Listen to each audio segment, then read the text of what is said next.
How you loving? How you loving? How you loving? The Fibonacci sequence, Gemmatria in the book of Genesis, the golden mean. Let's look at it. Hi, how you loving? You are on, we're reading the Bible, the entire Bible. And in this episode, we're reading Enoch 3. We're reading the Bible, the Apocrypha, and parts of the Pseudipigrapha. Welcome.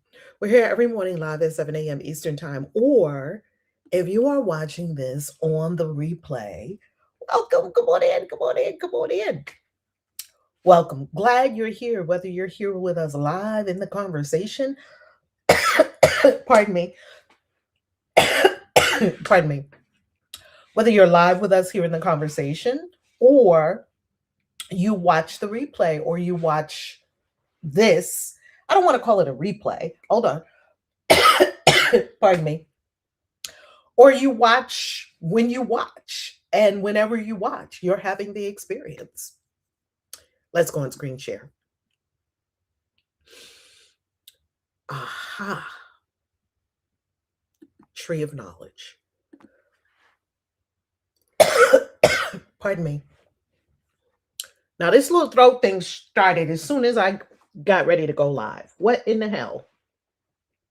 I need to get some water. Hold up. What in the hell?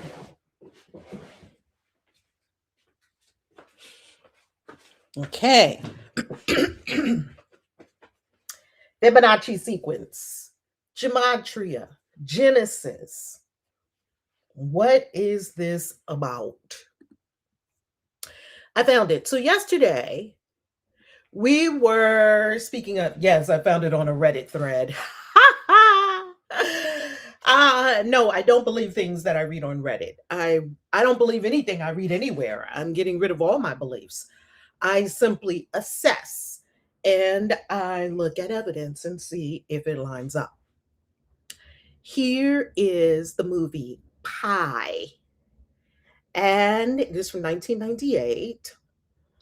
And this is the exact formulation I was speaking of yesterday. Tree of knowledge, the gematria or the numerical value in the Hebrew language, the Hebrew that Genesis was written in, is 233. The gematria or the numerical value of Garden of Eden in the Hebrew Genesis was written in is 144. 233 divided by 144 equals the golden ratio. Now that's really strange. Now, this person wrote, this mathematical precision comes from the demiurge who trapped our eternal spirits in its fake breath of life, a soul, and gave us garments of flesh to wear, making us prisoners in an inverted copy and paste simulation. So, what is this? This is this person's Gnostic take on where we currently abide.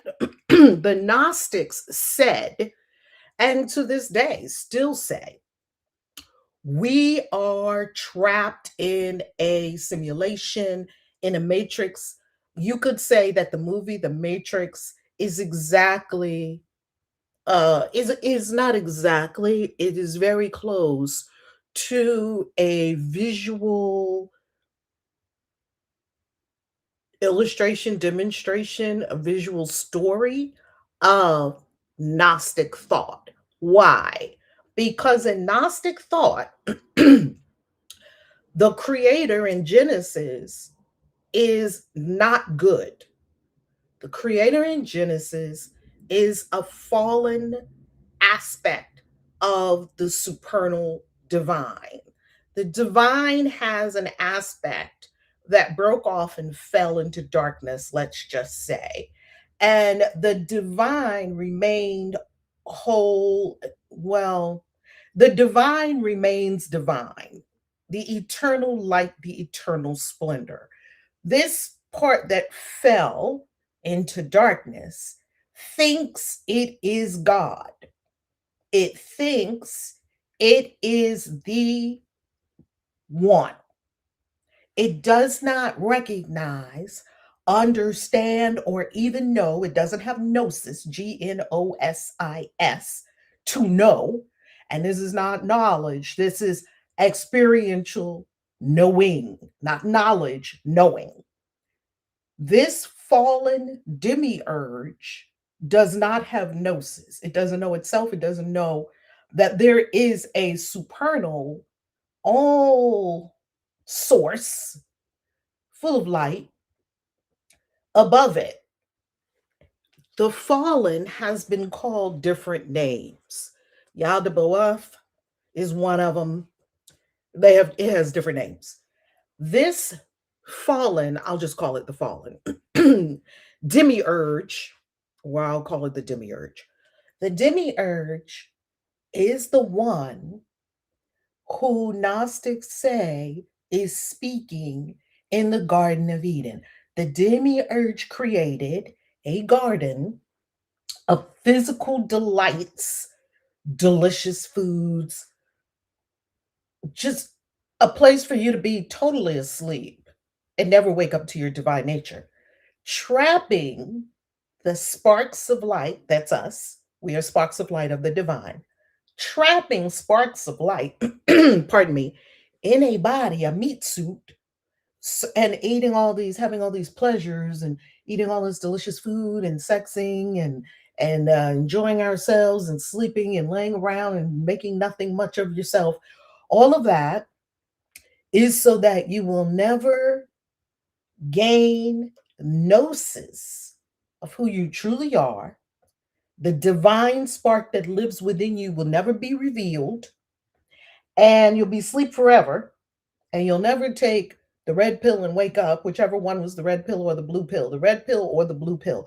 One pill, you stay asleep, Neo. You go back working, you go back into the matrix. You're working at this place, you hate the boss, you see there's a blip on your computer screen, you don't understand what it means. You're in a simulation, Neo. Go back to sleep. You take the other pill, you follow the white rabbit, as did our heroine of Alice in Wonderland, who followed the white rabbit, went down the rabbit hole, and discovered Wonderland. A whole world that was going on that was not in her fake world. Her fake world where she was being pressured to marry somebody she didn't want to marry, and there were no miracles, and everything was just quote unquote normal. You get up every day, you go to work, it didn't have magic, it didn't have anything beyond just do this, do this, do this, then you die. And you had to fit in with all the norms of society. And she said, I'm not normal. My father didn't raise me to be a normal person. I do weird things. I do strange things. I like oddities. I'm not going to just sit there and just be normal and pinky up and be a dainty lady. I'm not going to do that. I'm going exploring.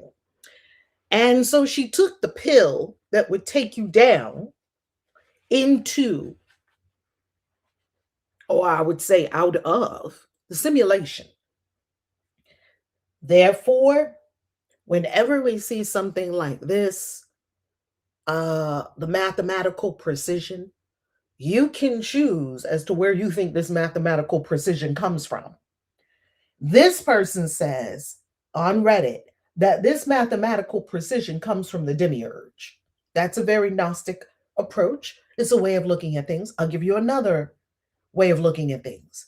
That the divine encoded as above, so below, according to the esoteric sciences, magical arts and sciences going back to Egypt, older than, I guess you could say, Gnosticism.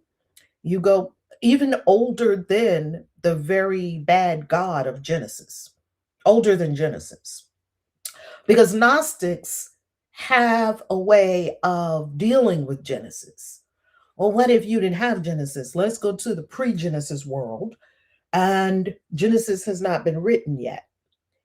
And in that world, you could say that pi, or the golden ratio, the Fibonacci sequence, none of this has been invented, not invented, it can't be invented, it was already existing, haven't been discovered yet. And because none of these have been discovered yet, people don't know about them.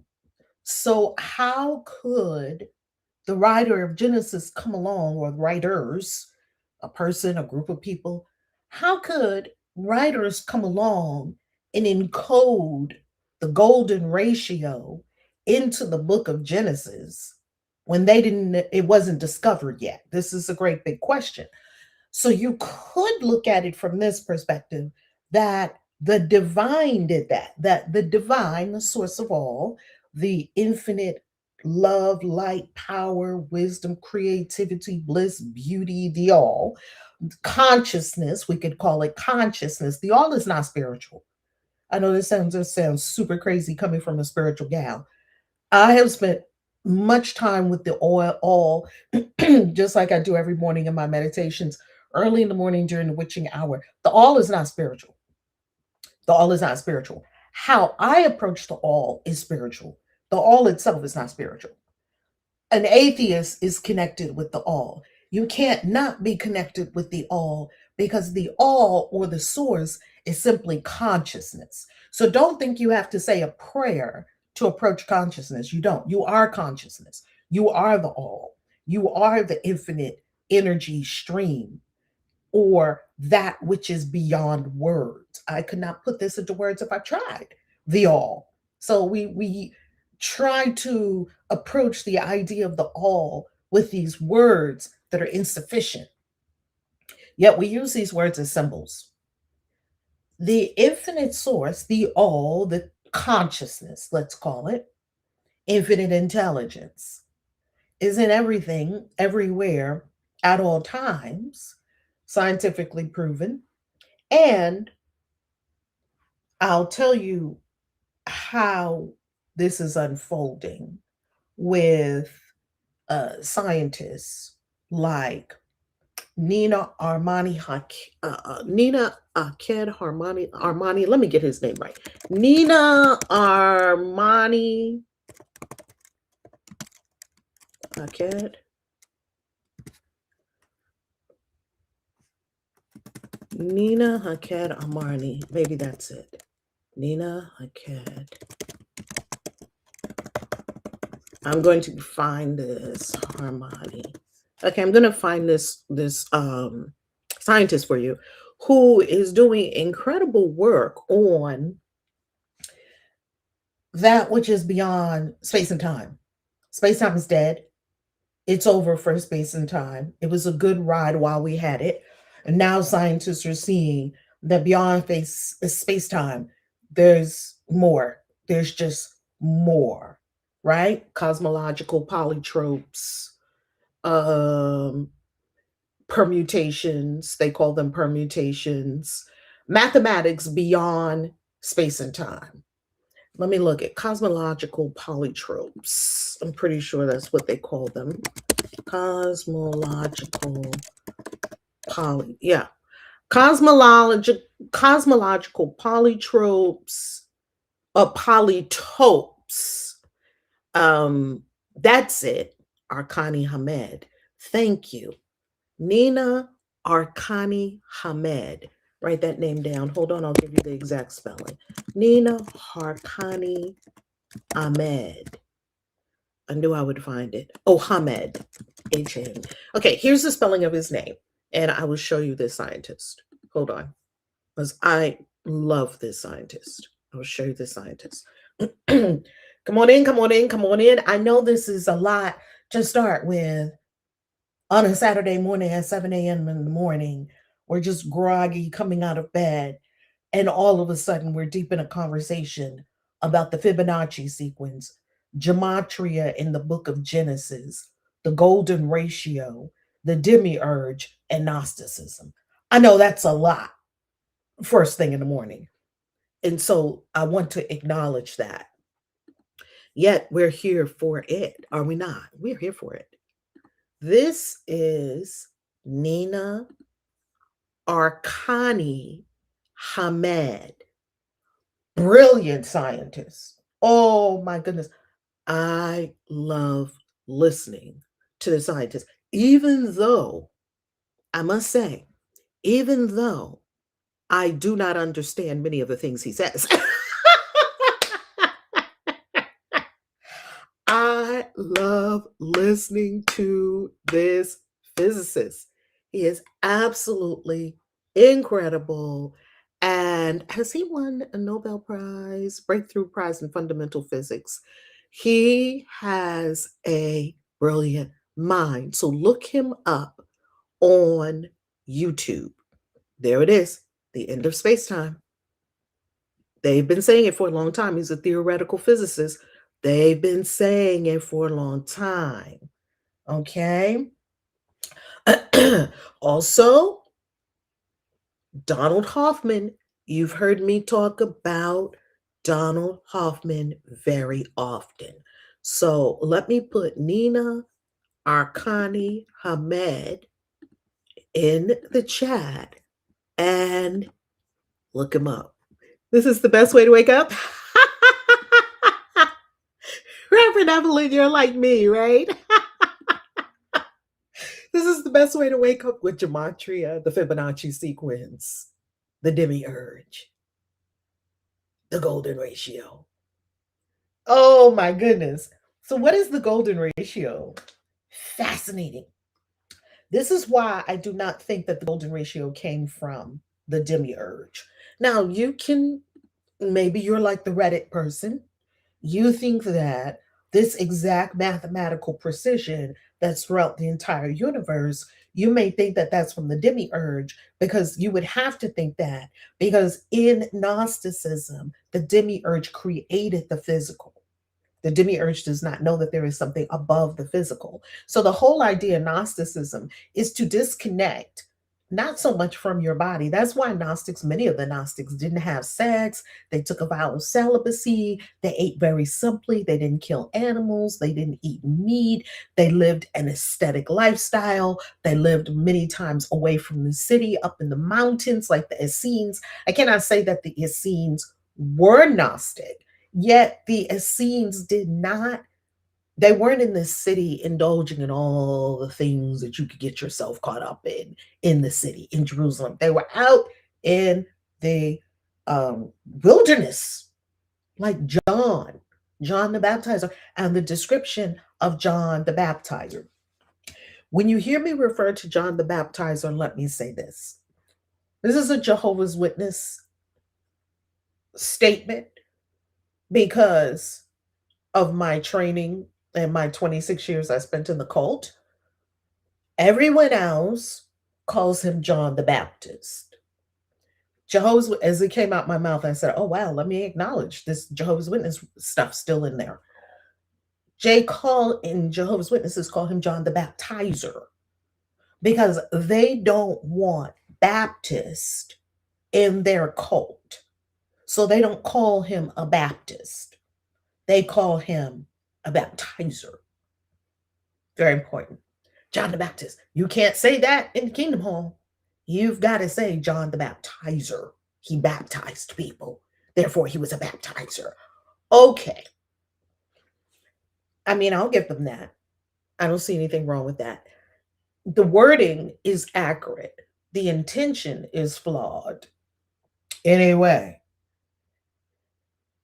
John was also likely an Essene. The Essenes lived, as I said, an aesthetic lifestyle. They lived out in the wilderness. You heard they said John was out there eating locusts and honey or something like that. That's what they did. And they say that St. Peter, Peter ate something like vinegar and bread and wine or something like that, like and olives or something, olive oil and bread and wine. Some very aesthetic, very Very aesthetic lifestyle. What other word is there to more accurately describe it? It's an aesthetic lifestyle. You've given up all of these earthly pleasures. You've given up sex. You've given up even sometimes if they were married and you came into some of these groups, you couldn't even have sex with your own wife or your own husband. That married couples would also take a vow of celibacy. Now that's deep. And a lot of times they didn't have children. Why did they want you to be celibate? Because one, they didn't want you to get all trapped in the pleasures of this earthly, existence. Two, they didn't want you to bring more sparks of light into this matrix. Because if you're having sex and you're having a baby, you just took another spark of life and you brought them into a meat suit. So they would not rejoice at somebody having a baby. It would be like, oh no, another trapped spark of the divine is now in a meat suit. Hey, we're all trying to get out of here. We're not trying to bring more into here. It's a different way of looking at things. It's a very different way of looking at things. I can see it. I understand it. Okay, now I don't agree with all of it. You get to pick where you stand with all these things. These are very deep things to consider. Who created this whole world? Was it a demiurge? Is Genesis partly right that we and you know what? You could pick anything you like, and no one could completely refute you because scientists don't even know where this universe came from. So, in the absence of knowing, we don't know where this universe came from. So, because we don't know where this universe came from, what are we going to do? No one has the conclusive answer on where this universe came from. So if you want to say that it came from the demiurge, no one can prove you wrong on that. And until we get more scientific discovery and method to understand what's going on in this whole universe. Now, here's where I stand with it. I find the golden ratio is from the infinite source consciousness, because here's why this makes sense to me. Because the golden ratio creates beauty, and the demiurge is not interested in beauty. So, what do I mean by this? Let's look at beauty. What is beauty? I've asked this question many times. We wrote a book on it. So, golden mean and beauty.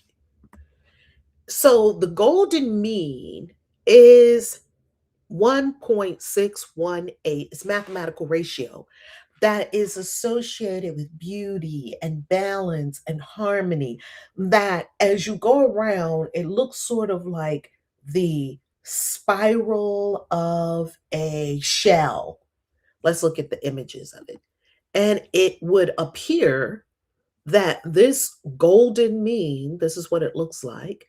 It starts off tiny, then it gets twice as big, then it gets three times as big, then it gets four times, on and on and on and on. In other words, the way of thinking of this is in numbers. It's a mathematical equation. Therefore, 1 plus 1, this is what it looks like. 1 plus 1 equals 2. 2 plus 1 equals 3. So in the Fibonacci sequence, you add the former two numbers to get the next number. So what, and you start with 1. 1 plus 1 is 2. 2 plus 1 is 3. 3 plus 2 is 5. 5 plus 3 is 8. 8 plus, and on and on and on that way. And that is the Fibonacci sequence. And we also know it as the golden mean. So let's look at the golden mean or golden ratio. It's also called the golden ratio. And let's look at shells in nature. There we go. Here's what it looks like in nature. And this is why I think the demiurge didn't create it. Here we're looking at a flower. Is this a chrysanthemum? We're looking at a flower, and there is the golden ratio. We're looking at the galaxies, and there is the golden ratio. We're looking at a storm, and there is the golden ratio. We're looking at a leaf, and there is the golden ratio. We're looking at a plant, and there is the golden ratio. We're looking at a shell, and there is the golden ratio. We're look at an embryo in its mother's womb, and there is the golden ratio. So I would not, it's a pattern for efficiency, growth, and aesthetics.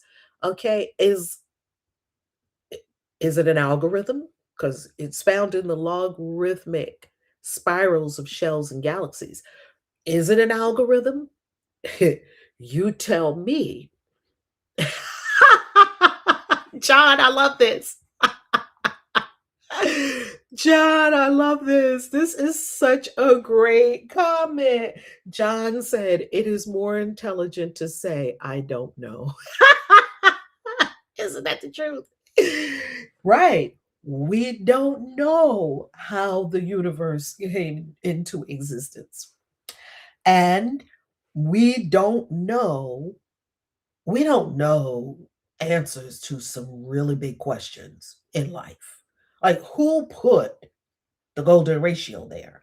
So for me, I have come to the conclusion, even though, like they say, I'm not willing to die on this hill. It's not like I don't have a dog in this race. We're not placing bets on this. I just kind of intuit that this is not from an evil demiurge. I'm more intuit that the infinite consciousness has a way of ordering this whole universe, and it has to do with math. That math is a big part of ordering this universe. That's it. That's all. I don't have a good epistemology needs a good knowledge. You're absolutely right. You're absolutely right. Therefore, I do not have a be all end all answer to that question. Therefore, I use a thought process or a methodology that comports with or aligns with what I know to be so evidentially in evidence. And what I know in evidence is if I look at many different disciplines, because here on this channel, we take a multidisciplinary approach. We must look at archaeology, history, physics, astronomy and astrology, occult teachings, religion. We we look at magical arts and sciences, the exoteric and the esoteric. We look at all of this so that we can have a well-rounded view and begin to come to some conclusions that have some feet under them versus wild claims and speculations that people make. And hey, there's nothing wrong with making wild claims and speculations if that's what people want to do. I want to know truth. That's what I want to know. Let's get into our reading for today, which is the book of Enoch. Now, why are we reading the Bible and the book of Enoch? Why? We're reading it not because we think it came from God. The Bible didn't come from God. The Bible's not about God. God doesn't have a holy book. We're reading it and the Apocrypha and parts of the Pseudipigrapha to come to our own conclusions about what it might mean and to do our own investigation. Each person here, we're all free to do our own investigation on what does this mean, and do these writings have any place in your life now, knowing that they don't come from God? Do they have a meaning in your life, perhaps for magic or for metaphor or for wisdom sayings or for entertainment? Chapter 46. The place of the stars shown to Rabbi Ishmael. Rabbi Ishmael said, Metatron said to me, come, and I will show thee the space of the stars that are standing in Raquia, night by night, in fear of the Almighty Makom, and I will show thee where they go and where they stand. I walked by his side, and he took me by his hand and pointed out all to me with his fingers. And they were standing on sparks of flames round the Merkaba of the Almighty Makom. What did Metatron do? At that moment, he clapped his hands and chased them off from their place. Forthwith, they flew off on flaming wings, rose and fled from the four sides of the throne of the Merkaba, And as they flew, he told me the names of every single one. And it is written, it's Psalm 40. Hold on, no, that's not 40. That is 100 and, hold on, 147, 4. Help me out, family, if I'm reading my Roman numerals correctly. Psalm 147, 4. He telleth the number of the stars. He giveth them all their names, teaching that the Holy One, blessed be he, has given a name to each one of them. And they all enter in counted order under the guidance of, lit, through, by the hands of, literally, Rahatiel to Raquia Hashaim. Hashamayim. I do not speak Hebrew. Please forgive me if I'm butchering any of these Hebrew words. To serve the world. And they go out in counted order to praise the Holy One. Blessed be he. Songs and hymns, according as it is written at Psalm 19. No. Is that? Yeah, 19. 19:1. The heavens declare the glory of God. But in the time to come, the Holy One, blessed be he, will create them anew, as it is written in Lamentations 3:23. They are new every morning, and they open their mouth and utter a song. Which is the song that they utter? Psalm 8:3. When I consider thy heavens. Chapter 47. Metatron shows Rabbi Ishmael the spirits of the punished angels. Rabbi Ishmael said, Metatron said to me, come, and I will show thee the souls of the angels and the spirits of the ministering servants, whose bodies have been burnt in the fire of Makom, the Almighty, that goes forth from his little finger. And they have been made into fiery coals in the midst of the fiery river, Nahar Dinur, but their spirits and their souls are standing behind the Shekinah. Whenever the ministering angels utter a song at a wrong time, or as not appointed to be sung, they are burnt and consumed by the fire of their Creator and by a flame from their Maker in the places, chambers of the whirlwind. For it blows upon them and drives them into the Nihar Dinur, and there they are made into numerous mountains of burning coal. But their spirit and their soul return to their Creator, and all are standing behind their Master. And I went by his side, and he took me by his hand, and he showed me all the souls of the angels and the spirits of the ministering servants who were standing behind the Shekinah upon wings of the whirlwind and walls of fire surrounding them. At that moment, Metatron opened to me the gates of the walls within which they were standing, behind the Shekinah. And I lifted up my eyes and saw them, and behold, the likeness of every one was as that of angels, and their wings like birds' wings, made out of flames, the work of burning fire. In that moment, I opened my mouth in praise of Makom and said, Psalm 92:5. How great are thy works, O Lord. Chapter 48. Metatron shows Rabbi Ishmael the right hand of the Most High, now inactive behind him, but in the future destined to work the deliverance of Israel.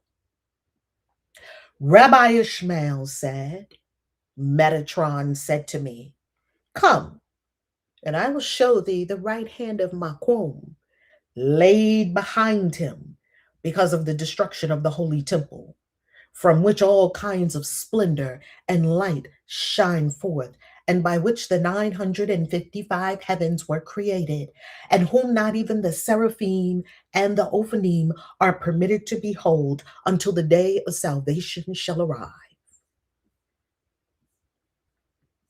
And I went by his side, and he took me by his hand, and showed me the right hand of Macom, with all manner of praise, rejoicing, and song. And no mouth can tell its praise, and no eye can behold it because of its greatness, dignity, majesty, glory, and beauty. And not only that, but all the souls of the righteous who are counted worthy to behold the joy of Jerusalem, they are standing by it, praising and praying before it 3 times every day, saying, Isaiah 51:9, awake, awake, put on strength, O arm of the Lord, according as it is written in Isaiah 63:12. He caused his glorious arm to go at the right hand of Moses. In that moment, the right hand of Macom was weeping, and there went forth from it 5 fingers, 5 rivers of tears, and fell down into the great sea and shook the whole world, according as it is written in Isaiah 24:19 and 20. The earth is utterly broken. The earth is clean dissolved.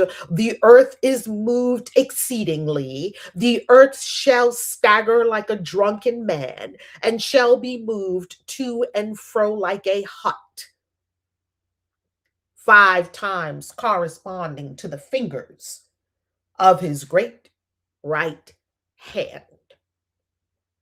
But when the Holy One, blessed be he, sees that there is no righteous man in the generation, and no pious man, chassid, on earth, and no justice in the hands of men, and that there is no man like unto Moses, and no intercessor as Samuel, who could pray before Macom for the salvation and for the deliverance, and for his kingdom, that it be revealed in the whole world, and for his great right hand, that he put it before himself again, to work great salvation by it for Israel. Then forthwith will the Holy One, blessed be he, remember his own justice, favor, mercy, and grace. And he will deliver his great arm by himself, and his righteousness will support him, according as it is written in Isaiah 54:16. And he saw that there was no man, that is, like unto Moses, who prayed countless times for Israel in the desert and averted the divine decrees from them. And he wondered that there was no intercessor like unto Samuel, who entreated the Holy One, blessed be he, and called unto him. And he answered him and fulfilled his desire, even if it was not fit in accordance with the divine plan. According as it is written in 1 Samuel 7:17, pardon me, 1 Samuel 12:17. Is it not wheat harvest today? I will call unto the Lord. And not only that, but he joins fellowship with Moses in every place. As it is written. It's Psalm 99:6. Moses and Aaron among his priests. And again, it is written, Jeremiah 15:1. Though Moses and Samuel stood before me. Isaiah 58. No, Isaiah 63. LXII 63. It says I, it's actually an L. It's a typo, as Dia helped us understand the other day. Isaiah LXII would be 63 5. Mine own arm brought salvation unto me. Said the Holy One, blessed he in that hour. How long shall I wait for the children of men to work salvation according to their righteousness for my arm? For my own sake, and for the sake of my merit and righteousness, will I deliver my arm, and by it redeem my children from among the nations of the world.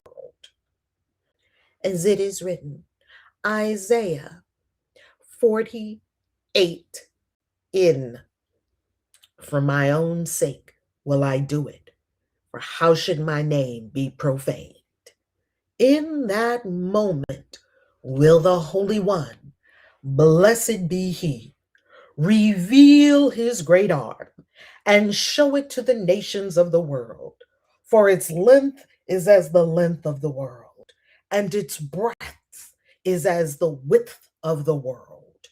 And the appearance of its splendor is like unto the splendor of the sunshine and its might in the summer solstice. Forthwith, Israel will be saved from among the nations of the world, and Messiah will appear unto them, and he will bring them up to Jerusalem with great joy. And not only that, but Israel will come from the four quarters of the world and eat with Messiah. But the nations of the world shall not eat with them, as it is written. Isaiah HI. That may be a typo. We don't know what H is. 10. If anyone knows what HI is, let me know in the comments. It looks like a typo. Let us know. The Lord hath made bare his arm in the eyes of all the nations, and all the ends of the earth shall see the salvation of our God. And again, Deuteronomy 32:12. The Lord alone did lead him, and there was no strange God with him. Zechariah 14:9. And the Lord shall be king over all the earth. Chapter 48 continued. B. The divine names that go forth from the throne of glory, crowned and escorted by numerous angelic hosts through the heavens and back again to the throne. The angels sing the holy and the blessed. These are the 72 names written on the heart of the Holy One, blessed be he. Okay, SSC deck, righteousness.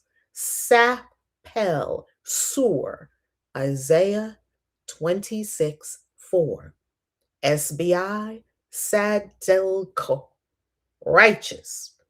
SPH, Shin, Say Baoth, Lord of hosts.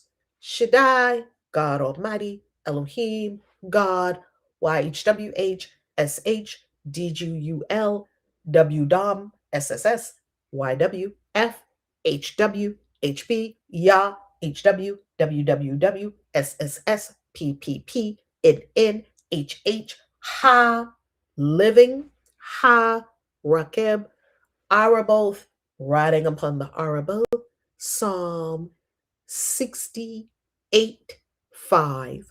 YH, HH, WH, MMM, NNN, HWW, YH, YHH, HPHS, HSI, WS, Z, quotations, QQQ, holy, holy, holy, Kashur, BW, ZK, Gnur, Gnurya, Y, Yod, Aleph, HN, PP, RW, YY, WY, YYW, BBS, DDD, TTT, KKK, KLL, SYS, XT, Bish, KMLW.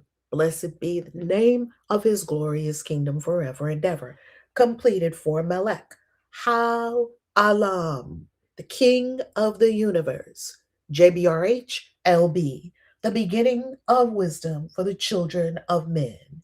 BNLKWY.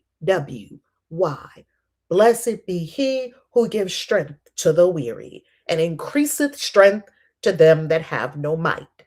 Isaiah 40:29. That go forth adorned with numerous crowns of fire, with numerous crowns of flame, with numerous crowns of kasmal, with numerous crowns of lightning from before the throne of glory. And with them there are 1,000 hundreds of power, i.e., powerful angels who escort them like a king with trembling and dread, with awe and shivering, with honor and majesty, and fear with terror, with greatness and dignity, with glory and strength, with understanding and knowledge, and with a pillar of fire and a pillar of flame, and lightning, and their light is as lightnings of light, and with the likeness of the Gazmal. And they give glory unto them, and they answer and cry before them, Holy, holy, holy. And they roll convoy them through heaven as mighty and honored princes. And when they bring them all back to the place of the throne of glory, then all the child by the Merkabah open their mouth in praise of his glorious name, saying, Blessed be the name of his glorious kingdom forever and ever. We'll pause here.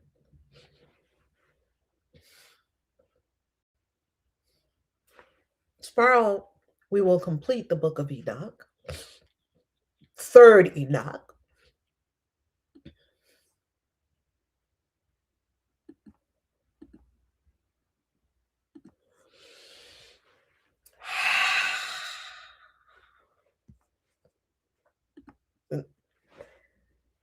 Before I go into the commentary, if you came here for the reading of the Bible, the Apocrypha, and the Pseudipigrapha, there you have it. Now let's get into the commentary. And before we get into the commentary, it's an interesting comment here for us to consider. Why did they not use normal numbers? Good question. Oh, your book says L-I-I instead of H. Thank you, Dia. The Bible is God's word. No, it's not. And would mean 7 days of creation to him is 7,000 years to us. Yeah, that's what they told you. You are brainwashed.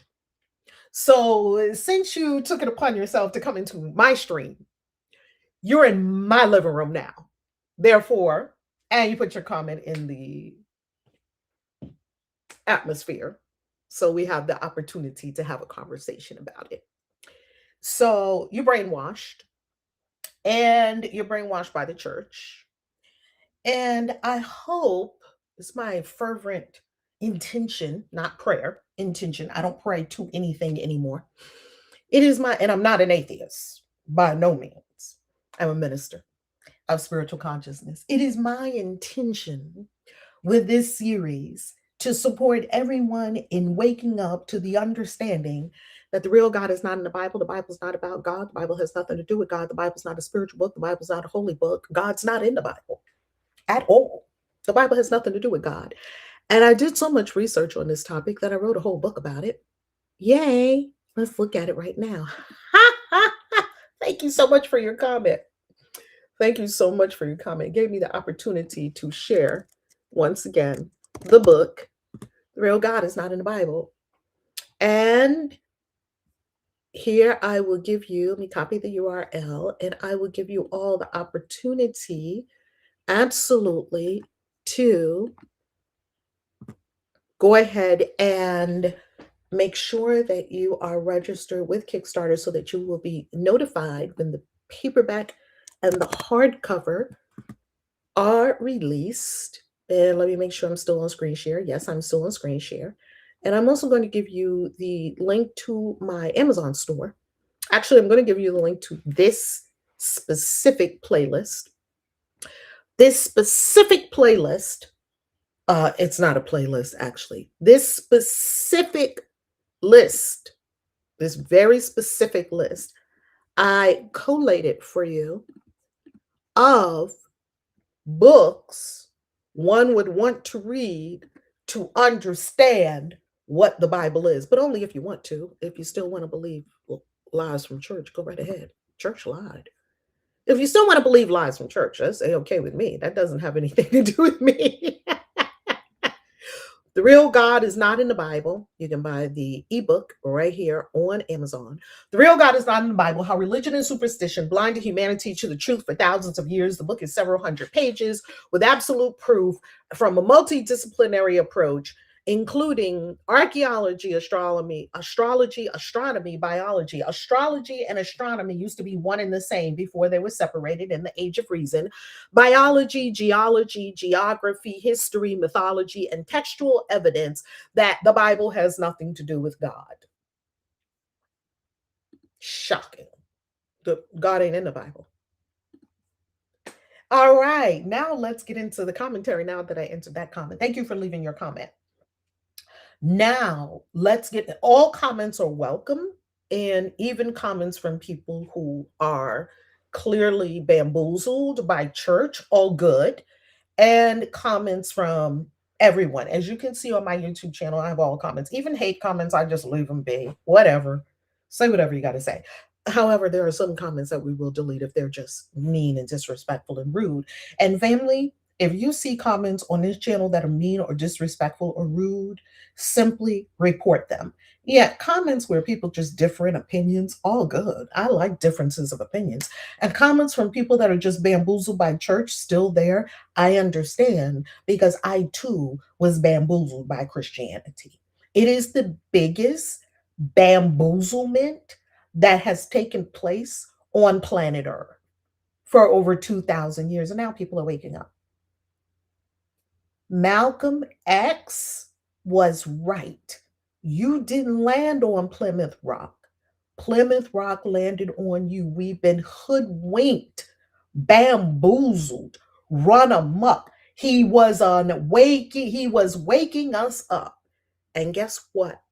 Guess what? I want to share with you. Speaking of Malcolm X, since he came on into here, thank you, Malcolm, for joining us this morning. I want to share something with you in the book. Hold on, let's go on screen share. As I pull up the manuscript of the book, there's something I want to share with you, and take a screenshot of this, please. Please take a screenshot of what I am about to share. Hello, who's the God of the Bible? There's no God in the Bible. There's gods in the Bible. There's no one single God in the Bible. There's hundreds of gods in the Bible.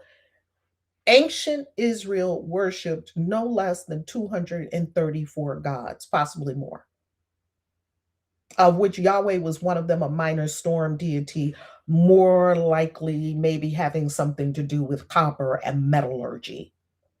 He wasn't even a major god. He was a minor god. Just study history. This is all provable by archaeology. Just study. That's all. And I gave you the books to read if you want to read them. If you want to read them. It's completely up to you. If you want to stay in the bamboozlement of the church, baby, go on to church tomorrow, which this is Saturday. Go to church tomorrow and give your tithes and offerings and jump around and have a Holy Ghost good time. And I would love that for you. I love that for you. And then there are those of us who no longer desire to do that. Yeah, there are those of us who no longer desire to do that. Right? Why do anyone from any religion can convince someone to come back to the brainwashing?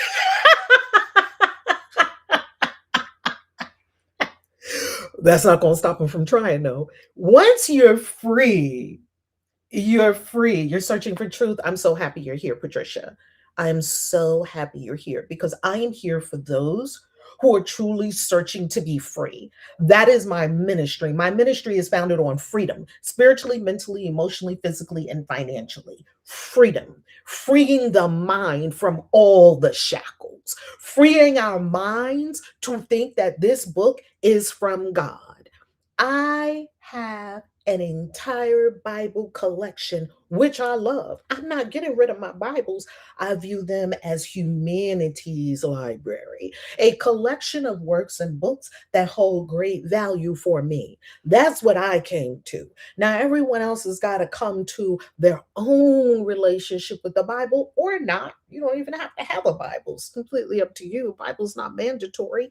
And I am here to break up the lie that church has been telling for thousands of years that this book is from God. They hold it up and turn to, and that, and this is from God. No, it's not. It's just simple. No, it's not. It's not from God. It has nothing to do with God. And if you want to be free, get the book. If you want to be free, because I take you step by step where the Bible came from. And this is Genesis, and this is how it works. And here are the stories, and here's Sumer, and here's history, and here's archaeology. I take you through it in a step by step methodological fashion so that you can come to your own conclusions. I'm not here to convince anyone of anything. I'm free. I jumped out of the matrix. When they showed me the door out of the matrix, baby, I grabbed that pill from Morpheus's hand so fast and swallowed that pill and went down the rabbit hole. I was banging on the doors of the matrix to get out. Let me out. Pull that plug out from the back of your head and be free. Baby, we dancing in Zion around here, doing magic manifestation, occult sciences, esoteric physics. It's all connected. It's all one. Ancient history. The mystery schools knew this, that the whole thing was inside of you. It's right here. But you go to church and they keep making you pray to somebody up there, some sky daddy. Ah, man, I gave up sky daddies a long time ago. Stop it. Oh, come on, come on. I love that. I love that. These sessions are definitely activating my truth cells. Yes, it's an activation. It's an activation. I've got to tell you something, family. Humanities library, that's what it is. I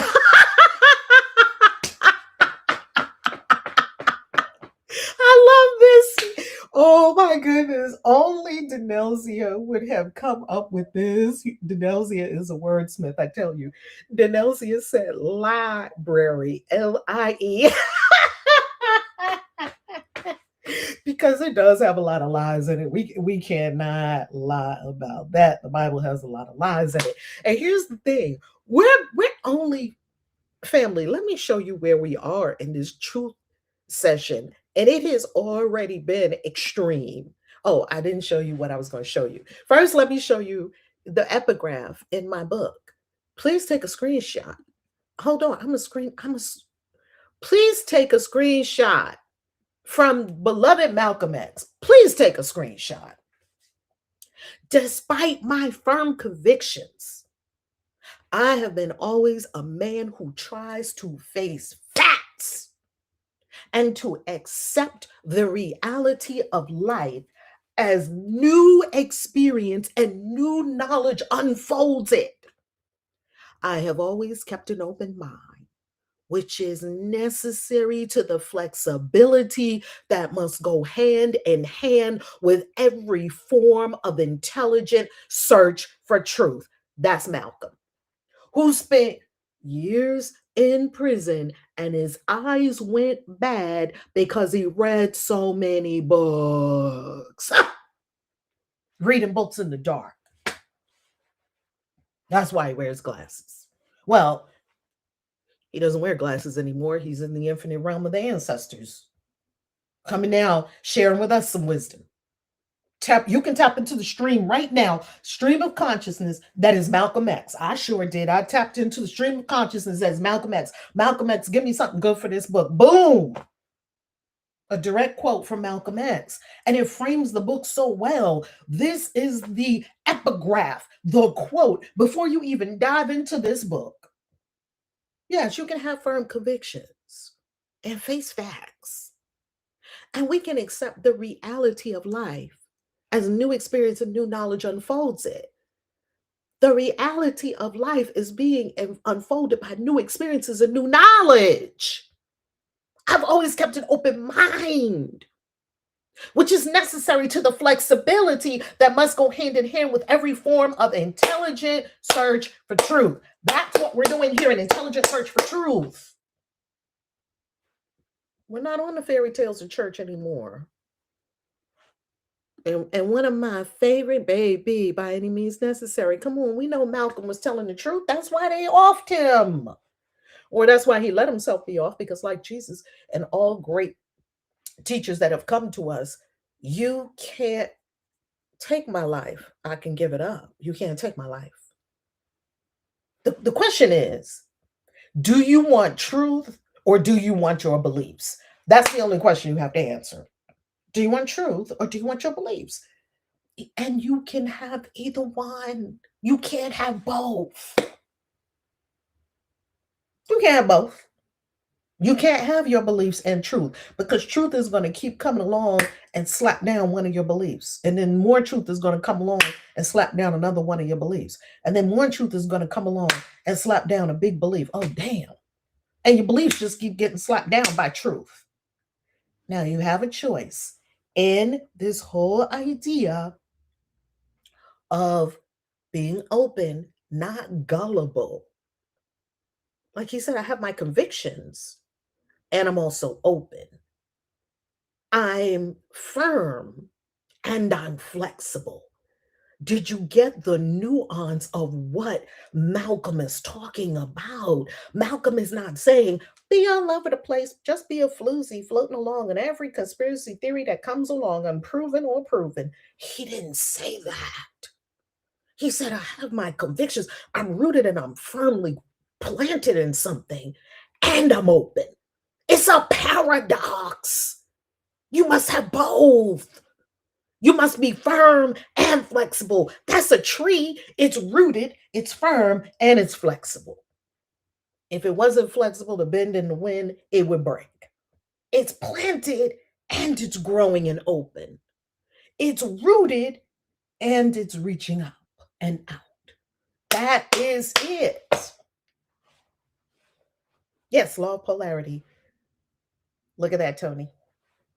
Love that we had someone go back to the 7 hermetic laws of ancient Egypt. Law of polarity is that's exactly what it is. And how do you hold the equilibrium of birth, both firm and flexible? Exactly what the Buddhists say, the middle way. Don't be extreme one way or the other. You're all flexible. You're willy-nilly. You just do anything, anytime. Anybody can get you to do anything. And over firm, just won't move, won't budge. Stubborn, stagnant, not open. Both of those, throw them both out the window. You're navigating the middle way. Sometimes you need to be more firm, and sometimes you need to be more flexible. You must have both energies. It's yin and yang. You've got the firm energy and you've got the flexible energy. Some people are just firm and some people are just flexible. Both of them are losers, in my concern, as far as I'm concerned. Both losers. Goodbye. You're too firm, you're too flexible. We're masters of energy. Open mind, but the church would tell you not to do that, to just stick with King James Version. And I know it's more to it than just that. Ooh, baby. You happened on the right YouTube channel right here. Because I have spoken extensively about King James. I give you in the book, let's go back to the book, because this book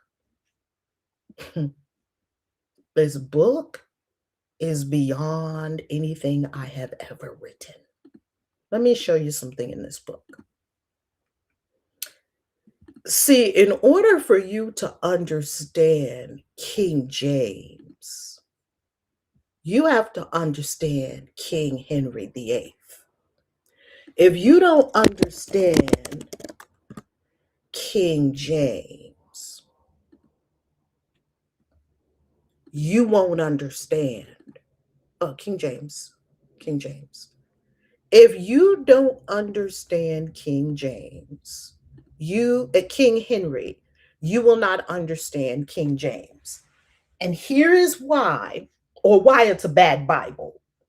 Here is why I give you the history of King James. You've got to know the history of King James. You must. You must know his wife. You must know his mother. You must know his lineage. You must know Queen Elizabeth. You must know King Henry the Seventh. You must know the War of the Roses.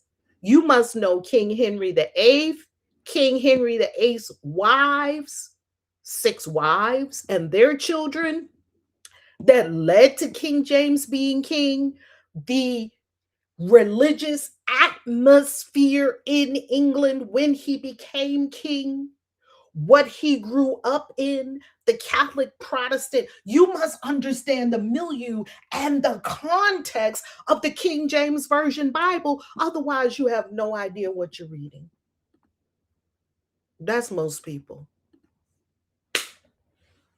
They just give you a Bible and tell you to read it and swear, especially Black people. I want to go slap every Black person who thinks the King James Bible came straight from the mouth of God, not in a mean way, in a waking up way, like, the quick, and it's like, oh, like what you do to a person who's in a stupor. Okay, I'm back. That's what I want to do to every Black person. Black people, the King James Version of the Bible has nothing to do with you. Why do you even have it? I have one King James Version, and that is purely, I'll show it to you. Hold on. Where is that King James Version Bible that I have that is purely for one purpose? I think it's in here. Hold on. Let me see if I can find it for you. I'm at my shrine.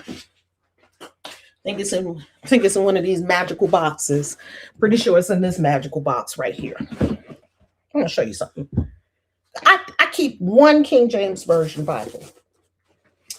Let's see if it's in here. It is in here. This is the one King in my Bible collection. Do I have a big King James Bible? This is my one King James Version Bible that I keep in here. Why do I keep it in here? I'm going to tell you why I keep it in here. In this bag is a Rider-Waite-Smith tarot deck, one of my favorite tarot decks. And in here is the King James Version, New Testament King James Version of the Bible. You can get this from the dollar store. Why are these together? Because I'm fucking tormenting that man. I'm making sure that he lives forever with the tarot, that he will feel that energy in the afterlife. Yeah, for killing so many witches. So you just stay right there, King James, and forever. I'm going to always have the King James Version Bible bound up. I might even put a cord on it, bound up with the tarot in a witchy bag with the 5-pointed star, which is the esoteric symbol that means far more than anyone ever could imagine. I'll give a whole masterclass on that. Forever bound. And I am keeping you, a witch is keeping you until you understand, in whatever realm you are in, King James, how much horror you brought to the witches that you oversaw, and people who were not witches that you oversaw because of your obsession with witches. He was obsessed. This man was obsessed with witches. He wrote a whole story about it. I have 3 because they engraved my name on them. Oh, absolutely. Yes, yes, yes. They put your name on it. Absolutely. My family declared the King James Version is the absolute truth. That's what they said. That's what they said. So glad I left the cult of religion. I stayed so confused. Oh my God. And the reason we're confused in religion, here's a simple reason we're confused. It's a simple reason. Because the story is incoherent. The Bible is written over hundreds of years, centuries, by many different people in many different locations. They don't all say the same thing. They don't all believe the same thing. Yet you're given this one big book and said it came from God, and hence the confusion. And I decided to undertake, where did this book come from? And here we are, years later, in all this research, I decided, where did anybody ever just look at a Bible, just pick up a Bible and just look at the Bible and say, where did this come from? It came from God. Okay. Well, how did I come to have it? Okay, I'll give you, I can still keep believing that it came from God to do research on it. I can still do that. King James. Get to know the entire family, examine the times and atmosphere, everything. This is a homework assignment. Come on. And it's all in my book. So, family, if you do not have the ebook, here's how you get the book. Here is how you get the book. If you are a member on the YouTube channel, either the Valerie Love YouTube channel or the Christian Witches YouTube channel, you have the book as a gift. If you have not yet downloaded the book and you are a member, I'm going to come and haunt you tonight in your dreams, lovingly. And I'm just going to come into your dreams tonight. I come into people's dreams all the time. Not because I pick people to come into their dreams, because I'm open to the universe to be at service as a symbol for people. So if people see me in a dream, then it's helpful for them. If it's helpful, go ahead, universe. I'm game. I'll volunteer. Many people tell me that they see me in their dreams. And that is absolutely. What about the Ethiopian Bible? I wrote the whole, we did the entire Ethiopian Bible. This is an excellent question. We did the entire episode about the Ethiopian Bible and how it was preserved. And I will give you the link to it. Hold on, let me show it to you. Let me show it to you. So let me finish this thought about the book, because get the book, family, get the book and understand.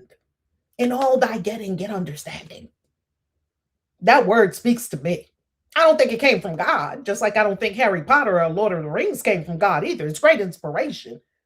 But I don't think in all thy getting, get understanding. I don't think that came from God. I think it's a great word. And I think a lot of people came up with great words. They're still coming up with great words. I think Shakespeare came up with some great words. That doesn't mean I think everything Shakespeare wrote came from God.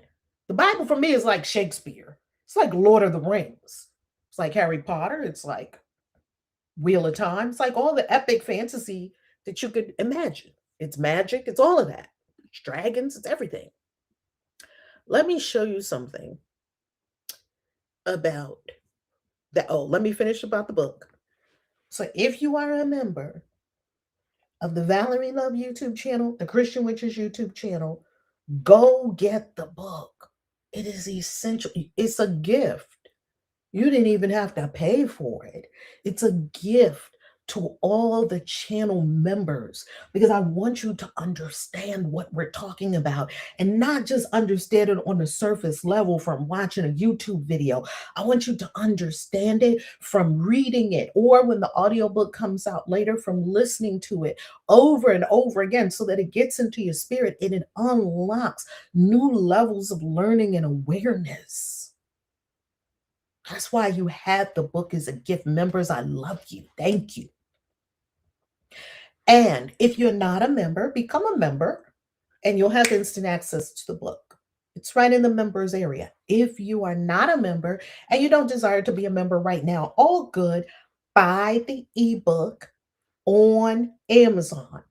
If you would like the paperback and hardcover as well, follow the Kickstarter, because you're going to be notified when the paperback and the hardcover are released. Buy the ebook or receive the ebook as a gift. Please, family, I worked hard on this, and I expect every one of you who love me and love this to support this book. Buy the book, tell a friend to buy the book, do a review on the book. This is a freaking badass book. All right. Now let's go to the Ethiopian Bible. I am going to. Yes, the whole journey of the fool is in the Bible. You're absolutely right. Oh my goodness, I love this. And I'm a Christian witch too, so it's all, to me, it's all integrated. Let's talk about the Ethiopian Bible. I'm going to get you the link right now. Let's go on screen share and I will show you how to get access. Woo! Money in the vortex. Hippo character repeatedly points to the streamer while chanting "Get Good."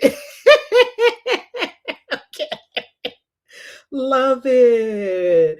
Money in the vortex. Money in the vortex. I love you, family. I love you. Okay, let's go to YouTube, to the Valerie Love YouTube channel or to the Christian Witches YouTube channel. As you can see, I'm live right now. Okay, let's go to the Valerie Love YouTube channel. And when you go to the Valerie Love YouTube channel, you're going to go to live.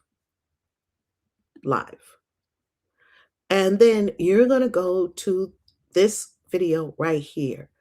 Lost Books of the Bible, How Ethiopia Preserved the Bible. Let's share. Hold on. Let me get the link. Come on, come on, come on. Let's share. I'll get you the exact link because I'm only here to be truly helpful. Here is Ethiopian Bible. When I become more resourced, I will buy your book. Oh, excellent. Thank you so much, Tony. That's beautiful. That is beautiful. And in the meantime, absolutely share the news with other people. I love that. That's free to do. And I love that. So, family, before we close with a bit of commentary on 3rd Enoch, because we're coming to the end of 3rd Enoch, a couple of things I want to share. One is, to those of you who already started registering for the ritual coming up, hold on, let me get you the link to the ritual because we are conducting a ritual on the spring equinox in less than 2 weeks. It's coming up. And let me give you the link so that you can go directly to, it's also at valerielove.com. It's right on the front page of valerielove.com. Oh my goodness. Thank you so much. So much appreciation. Thank you so much. I love this comment. So much appreciation for your endless wealth of knowledge. Thank you, thank you, thank you. And every day I'm learning and growing. Every day. Every day, every day, every day. So let's go to Mary Magdalene and the Secret of Hidden Treasures. This is a spring equinox ritual for wealth and abundance, a candle burning ritual. Can I burn a candle for you? If I can burn a candle for you, as I do in my candle burning rituals, and draw a tarot card for you for wealth, abundance, as you can see here in the Hyros Gamos ritual for several of our clients. Our clients love, love, love our candle burning rituals. And I am so looking forward to celebrating the spring equinox with all of you. I love it. I love it. I love it. Oh my God. Ooh, November! Yay! Val, I just dropped in. I went on a day trip yesterday. I swear I saw pyramids covered within trees, reminded me of you. I was shocked. Oh, where were you? Calvin, where were you? Calvin, money in the vortex! My bell needs some help. The little dingy thing fell out of it, so I can't ring my bell anymore. I'm gonna get a new bell. That one came from Egypt, so when I was in Egypt, time before last, I bought that bell. Calvin, where were you? Mexico? Where were you? Do tell. Let me know. Let me know if you can. Here's what I want to say about Enoch. When we got to the YHH, the HWH, the ZZZ, the PPP, QQQ, RRR, YHD, WDT, TTT, Yahoo, WL, WLL, HHH, HLM, all. Rabbi Ishmael, why did you do that to us, Rabbi Ishmael? I didn't even know where I was. Oh, Kentucky. Oh, gotcha, Calvin. Way up in the mountains, huh? Oh, nice. Nice. Kentucky is beautiful. Wow, I've never been to Kentucky. I don't I don't think I've ever been to Kentucky. Okay. Hold on. Let's look at this.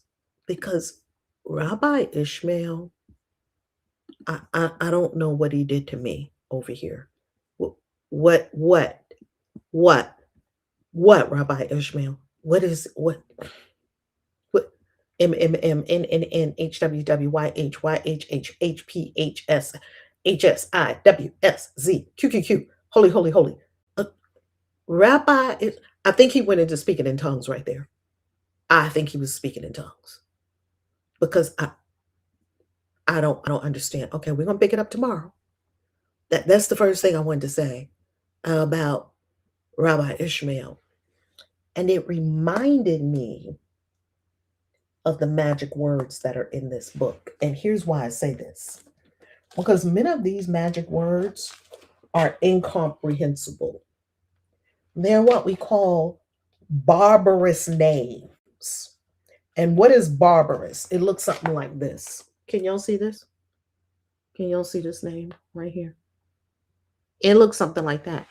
Barbarous names that look really, really, really cray. Yeah, they're magical. And that's what it reminded me of. It reminded me of this book. This book I have been reading. It is a dictionary of ancient magic words and spells from Abraxas to Zoar. And it has all kinds of barbarous names, just like that. This is such a magical book. And many of these names in here, look at them. It looks just like what he was talking about. Many of these names have names of God in them, just like Rabbi Ishmael had names of God in there. YHWH, Olam, El Shaddai, names people associate with God. They are not actually God names, they are names associated with God. It reminded me of this book. I said, are we in magic right now? Look at this. Look at this. Can y'all see that? It reminded me of this. It reminded me of magical incantations. It reminded me, you understood a couple of the words, Yod and Aleph. I understood a couple of the words, light language. There it is, Tony. Yes. I did a video of light language on my YouTube channel because I speak light language all the time. And I wanted to share it with anyone who would find it helpful for healing. It's barbarous. Barbarous not meaning bad, meaning a magical kind of word that holds magical power that is not your normal speaking. They're barbarous words. I recognize Shaddai, I recognize YHWH, I recognized a couple of those words, Olam. I recognize some words that they use for God that are not God names at all. Yet they do use them for God. Oh my goodness. Oh my goodness. This has been quite the discussion. We started with Gemmatria, the golden ratio, Fibonacci sequence, Genesis, the numerical value of tree of knowledge, not the tree of life. The gematria of the tree of knowledge is 233. The gematria of Garden of Eden is 144. 233 divided by 144 is the golden ratio. How in the world did that happen? Who encoded the golden ratio into the book of Genesis, supposedly before the golden ratio, the golden mean, or the Fibonacci sequence were even discovered?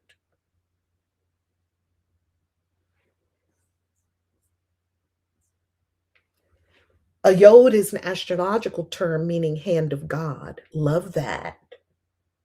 There also are yods on the tarot.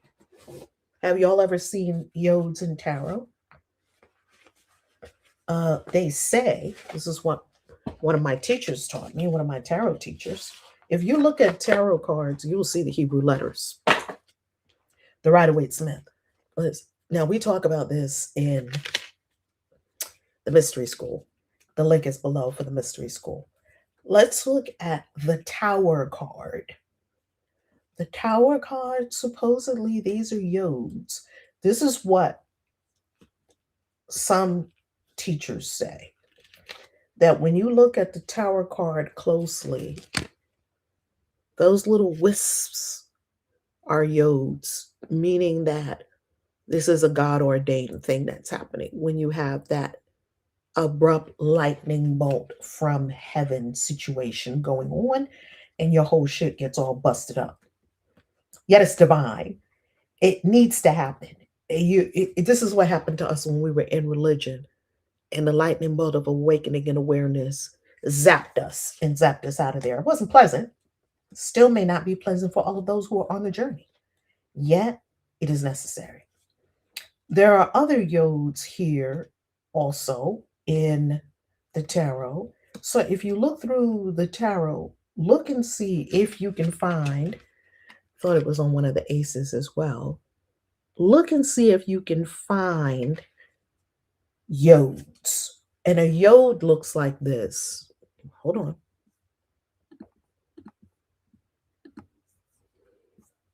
Let's go on screen share. Yod. There it is. And let's go to images. See, it just looks like a wisp. It looks like this right here. Hebrew letter yod. This thing is all over the tarot, as I just showed you. It's in quite a few tarot cards. The yod. Look, it's on the moon card. And I want to say this. It is not easily recognized. It's not obvious. Look at all those yods. Let's see how many there are. 1, 2, 3, 4, 5, 6, 7, 8, 9, 10, 11, 12, 13, 14, 15 yods, which is interesting. Quite a few tarot people have said yods are floating around the tarot. Yods are floating around the tarot. And we spoke of yesterday at the tarot's connection to the Hebrew alphabet, the Hebrew letters, and Kabbalah. I love you. I'll see you tomorrow. Mwah.